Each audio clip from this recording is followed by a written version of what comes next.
today we are talking about honey without the bee. Now, is that possible?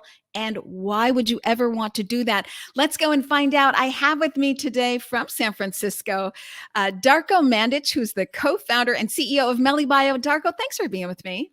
Can you talk to me about commercial farming and then what happens in this, like all factory farming, right? It's just overpopulated. And so it's easy to transmit disease, whether that be African swine fever with pigs or the African honeybee or what have you, the European honeybee or, crickets for that matter, which is another show. But so the factory farming can give way to disease. Talk to me a little bit about that and what that means for bees and us. I mean, in 2021, if anyone needs any proof that intersection of humans and animals at a level that we allow to happen, if anyone needs a proof that that's not the best way moving forward to save the humankind, I don't know what to say to that. Very often, delivering the truth comes with a shock. I was personally very shocked when I found out about the other bees and about this connection. And I challenged that. I looked into many articles beyond one, but it perfectly came together after, you make a connection with everything what we do. We as a humankind, we discovered something, and then we find use to something. And then we start using, then we introduce efficiency, new methods. And then we, at that moment, realize about the consequences of that. So I see, people started using honey all the way back to 6,500 years before Christ at the current territory of Azerbaijan and Georgia, between Europe and Asia. There are findings of honey in Egyptian pyramids, 2,000 years before Christ. And humans have this emotional connection with honey and bees. Take any religious books with any religion in the world, you'll find honey in it, which is not the case for other foods. So this is a very, interesting topic. It's a very emotional product. It's a very emotional story. And what I can say is that we need to look into the science. We need to look into the data. We need to realize what's happening out there, because if we just decide that we live only within the narrative that was downloaded to us in previous generations, or any other reasons or ways, and if we don't challenge that, we're gonna be having a problems.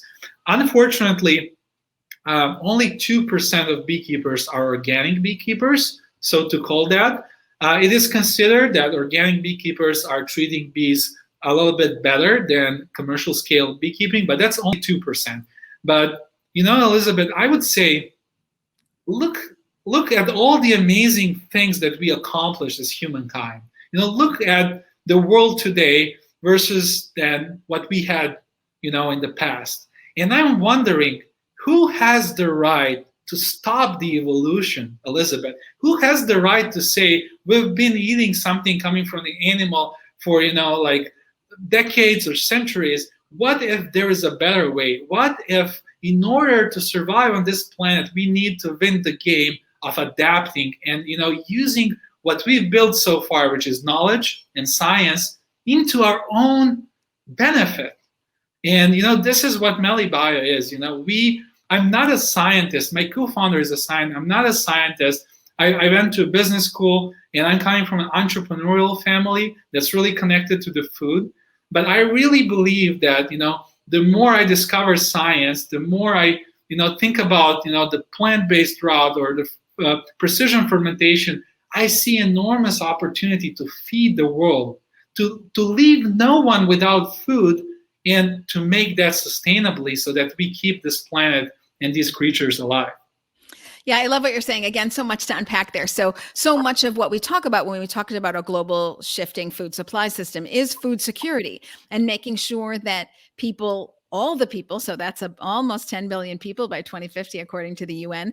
Now we're only at about 7.7 billion people. So you're looking at almost 30% increase. So how are you going to feed all of those people? So as we look to a more efficient food supply system, what you're saying is you're trying to make sure that everybody gets the honey that they want and love. The Egyptians called it liquid gold. So who wants to give up on liquid gold? But we can't do so at the expense of the native species, which really we need as pollinators. So there are these two different, although there are 20,000 species, there are two different kinds of bees. The pollinators that are quite prolific and allow us a prolific vegetation, if you will, and then the honeybees themselves.